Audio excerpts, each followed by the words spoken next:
David Charles Hahn, October 30, 1976 – September 27, 2016, sometimes called the Radioactive Boy Scout and the Nuclear Boy Scout, was an American nuclear radiation enthusiast who built a homemade neutron source at the age of 17.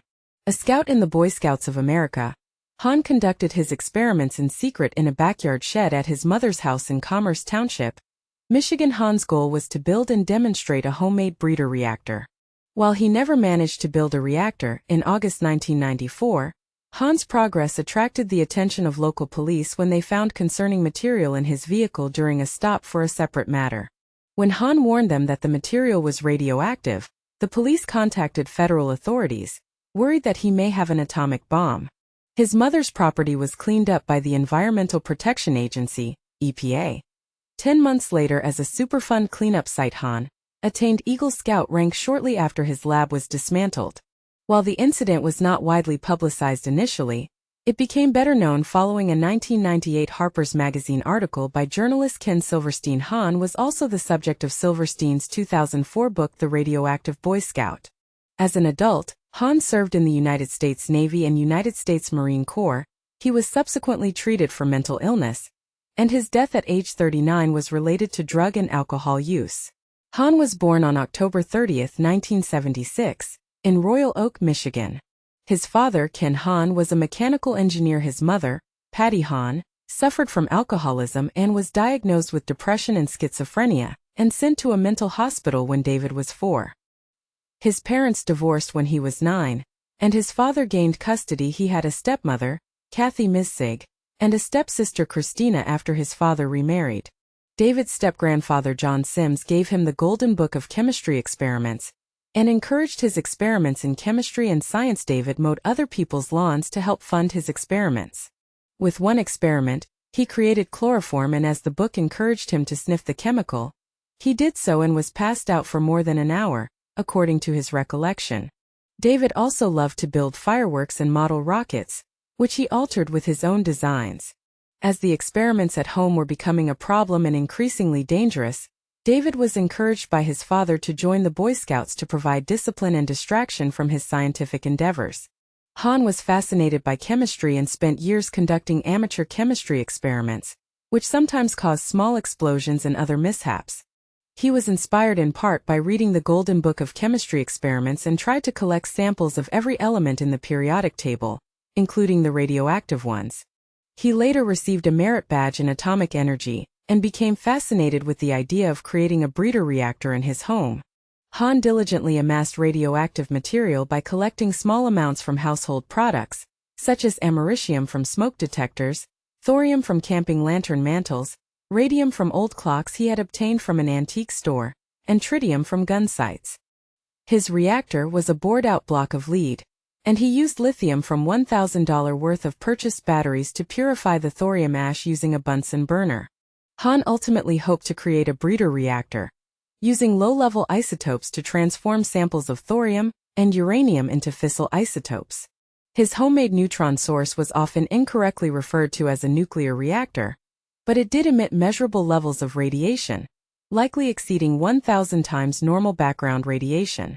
Alarmed by this, David Hahn began to dismantle his experiments, but in a chance encounter, police discovered his activities, which triggered a federal radiological emergency response team involving the FBI and the Nuclear Regulatory Commission.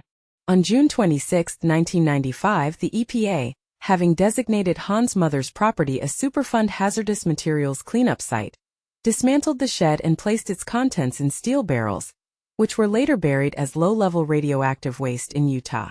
Unbeknownst to officials, his mother, fearful that she would lose her house if the full extent of the radiation were known, had already collected the majority of the radioactive material David Hahn had hidden in the house and thrown it away in the conventional garbage.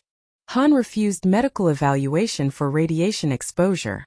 EPA scientists believe that Hahn's life expectancy may have been shortened due to his exposure to radioactivity, particularly since he spent long periods in the small, enclosed shed with large amounts of radioactive material and only minimal safety precautions, but he refused their recommendation that he be examined at the Enrico Fermi Nuclear Generating Station.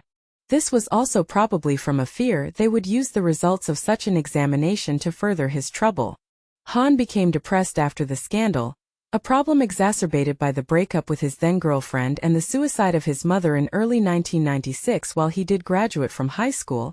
He lacked any direction or plans thereafter. His father and stepmother first encouraged him to attend Macomb Community College. He enrolled in a metallurgy program there, but frequently skipped classes. He was then encouraged to join the military, so he enlisted in the Navy, assigned to the nuclear-powered aircraft carrier USS Enterprise as an undesignated seaman, pay grade E3. After a 4-year tour, he achieved interior communications specialist with a rank of petty officer, 3rd class, pay grade E4. After his time on USS Enterprise, Hahn enlisted in the Marine Corps and was stationed in North Carolina. After a few years, Hahn achieved the rank of Lance Corporal E3. Shortly after returning from a rotation in Japan, he was honorably discharged on medical grounds and returned to Michigan.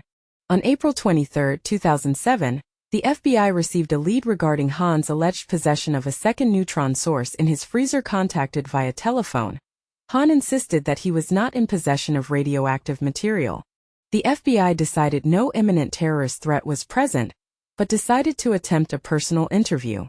During an interview at an FBI office on May 16, 2007, investigators' questions touched on a variety of topics, such as flyers that Hahn had distributed promoting his book and upcoming film, theft of tires and rims from a vehicle prior to his Navy service, a diagnosis of paranoid schizophrenia, and a few less significant topics.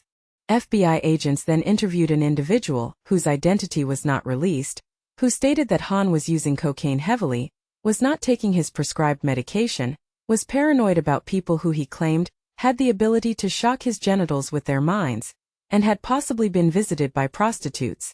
The individual also stated that he believed that Hahn was still trying to build a reactor, and was collecting radium. He stated that he did not believe Hahn had any intentions of hurting anyone, but was concerned about his mental state. On August 1, 2007, Hahn was charged with larceny in Clinton Township, Michigan for allegedly removing a number of smoke detectors from the halls of his apartment building. His intention was to obtain americium from them. In his mugshot, his face was covered with sores, which investigators believed could have been from exposure to radioactive materials during a circuit court hearing. Hahn pleaded guilty to attempted larceny of a building.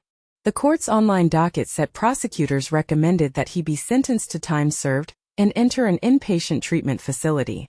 Under terms of the plea, the original charge of larceny of a building would be dismissed at sentencing. Scheduled for October 4, he was sentenced to 90 days in jail for attempted larceny. Court records stated that his sentence would be delayed by 6 months, while Hahn underwent medical treatment in the psychiatric unit of Macomb County Jail. On September 27, 2016, at the age of 39, Hahn died in his hometown of Shelby Charter Township, Michigan. His death was ruled an accidental result of intoxication from the combined effects of alcohol, fentanyl, and diphenhydramine. The medical examiner's report indicated a blood alcohol concentration of 0.404 mg/dl. The incident received scant media attention at the time, but was widely disseminated after writer Ken Silverstein published an article about the incident in Harper's Magazine in 1998. In 2004, he expanded it into a book, The Radioactive Boy Scout, which was optioned for a feature film in 2016 in the CSI New York episode Page Turner. The character Lawrence Wagner is based on Hahn. A television documentary, The Nuclear Boy Scout, aired on Channel 4 in the United Kingdom in 2003. In it, Hahn reenacted some of his methods for the camera. Hahn's experiments inspired others to attempt similar feats, particularly Taylor Wilson, who at age 14 became the youngest person to produce nuclear fusion. StarQuest Production Network, SQPN, mystery program Jimmy Akin Mysterious World, dedicated episode number 92 on Hahn called The Radioactive Boy Scout. Duncan Jones claimed that the villain in his sci-fi film Source Code was inspired by the documentary, The Nuclear Boy Scout. Episode 20 of the Dollop podcast covers Hahn's exploits. The song Baby Criminal by Swedish post-punk band Viagra Boys from their 2022 studio album Cave World is loosely based on Hahn's life. Hahn's story was the subject of a 2025 episode of the Omnibus podcast featuring Jeopardy! Host Ken Jennings and musician John Roderick.